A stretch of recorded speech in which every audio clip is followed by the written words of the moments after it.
Welcome one and all, I am Coriander Stone, and today on Anime A to Z, the letter H, which is perfectly timed for Halloween. What do you mean I'm not at H yet? I'm supposed to be at H. The whole point of starting the month I did was to end up at, oh. I haven't done an Anime A to Z for the last 2 months, have I? Well, whoops. Past me, I started doing these animated A to Z's specifically timed out so that I hit H right at Halloween. What the heck could I have been doing that was so important? What could I possibly have been talking about that was so important that, oh holy cow, there's a new banana fish opening. It's a new banana fish opening. Okay, fair point. And honestly, I'll probably be talking about banana fish in the next video too. But for right now, let's call F and G backlog and get on to H, my top 5 horror anime of manga for you to enjoy today, that is Halloween. Unless Halloween is not today, and I don't get this video up on time. Hopefully you're seeing this on Halloween. But before I jump in, I should give you guys the spoilers warning. Spoilers! This list will contain a spoiler for an anime. What anime? I can't tell you. That's the spoiler. It's on this list. That is the spoiler. Similar to how it was the spoiler on my Cute Girls Do Dark Things list, because it's the same anime. Number 5 is, of course,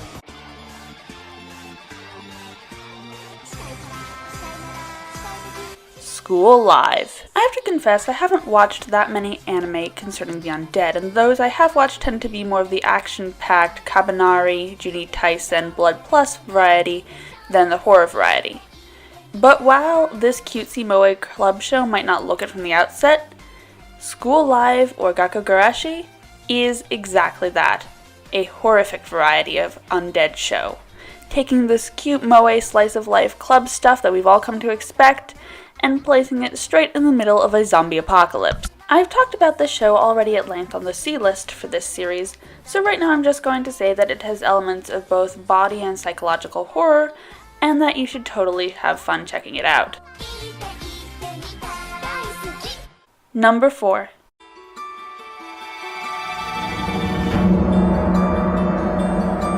The 12 Kingdoms. Moving away from areas of body horror and violence, The 12 Kingdoms revolves almost entirely around the psychological horror aspects. The 12 Kingdoms is basically what you'd get if you took shows like Inuyasha and the Heroic Legend of Arslan, crossed them, and then dipped them in a nice coating of horror. It's actually a really fun time. Okay, fair. The last 2 arcs of the series are less horror-based and more just high fantasy, but the first 2 delve deep into psychological horror and do a really good job with it. The first arc involves a girl called Yoko who is taken to another world, and instead of going the isekai normal route, that is the wish fulfillment route, 12 Kingdoms takes it the psychological horror route by having her completely traumatized by the horrors of being thrown into this new world, ending up with her growing slowly more and more insane, helped along by hallucinations of a strange masked monkey who taunts Yoko and brings out the worst aspects of herself, all the while questioning everything about her reality until we, the audience, no longer know what's real and what's a hallucination. While the second arc works by combining a unsettling horror thriller in the present with a cheerful, warm story set in the past connecting to it. The horror aspects coming both from the present-day story and also from the fact that every time we watch the past story, we are drawn in by the sense of uncertainty that comes from knowing where it will eventually lead. While both stories are only loosely connected, really the only main connection is that they take place within the same fantasy world, they are both incredibly well done, and the arcs that follow, while not horror, are also ones I will highly recommend. Number 3.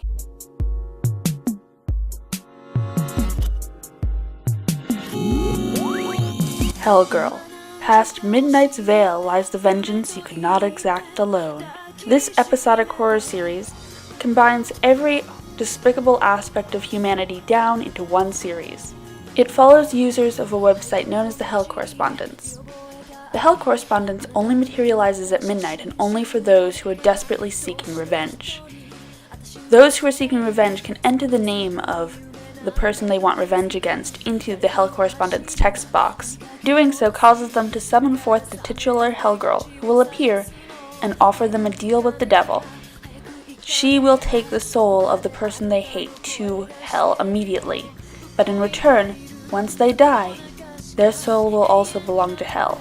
The series combines every horrific and dastardly thing humanity can do to each other with a nice dose of trippy, horrific imagery when hell finally does get summoned. While the actors may change, the Hell Girl remains the same throughout, as does her three minions, and their overarching stories add some much needed variation to a show that would otherwise become a little bit too formulaic.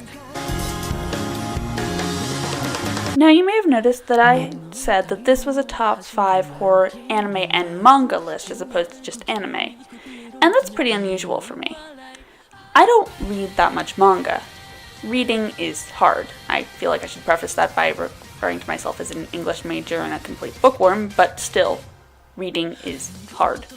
Specifically, reading when I'm not already sucked into a story. I'm an auditory processor, and so I just prefer to listen to stories or watch stories, whether through audiobooks or anime.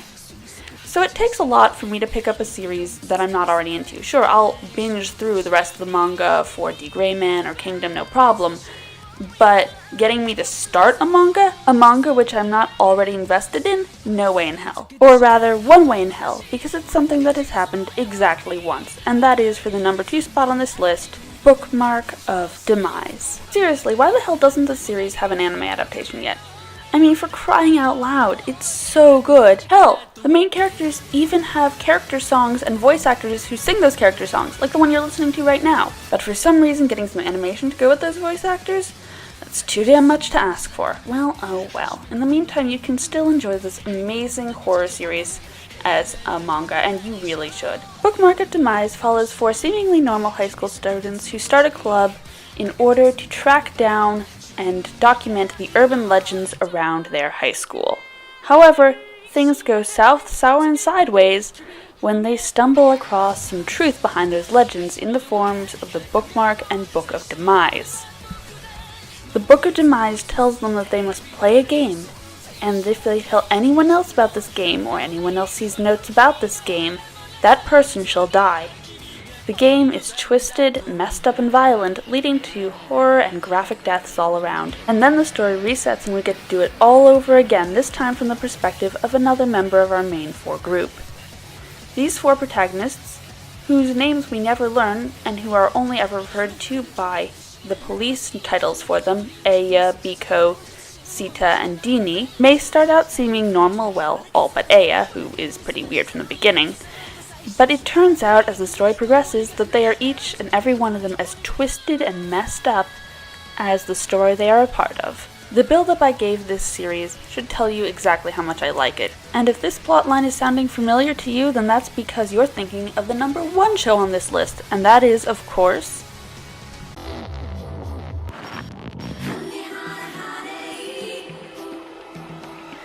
Higurashi no Nakokoro ni.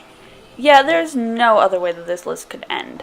I mean, back when I talked about it on my Cute Girls Do Dark Things video, I referred to Higurashi as the horror anime, and it's true. You cannot have a list of horror anime without talking about Higurashi, because Higurashi is the horror anime. Yeah, I know technically there are others, both the ones I talked about on this list and others I didn't get to because I haven't seen them, but Higurashi is the classic to end classics of horror, and for very good reason. It combines elements of psychological and body horror flawlessly in a twisted mystery of a plot that makes perfect sense the second time through. I've actually been rewatching it recently with a friend, and it's been a real pleasure to see how incredibly well every aspect of its mystery holds up on a second viewing, how flawlessly it integrates false leads and real ones, all in ways that make total sense on that second viewing, and also how much my friend has been misdirected by it.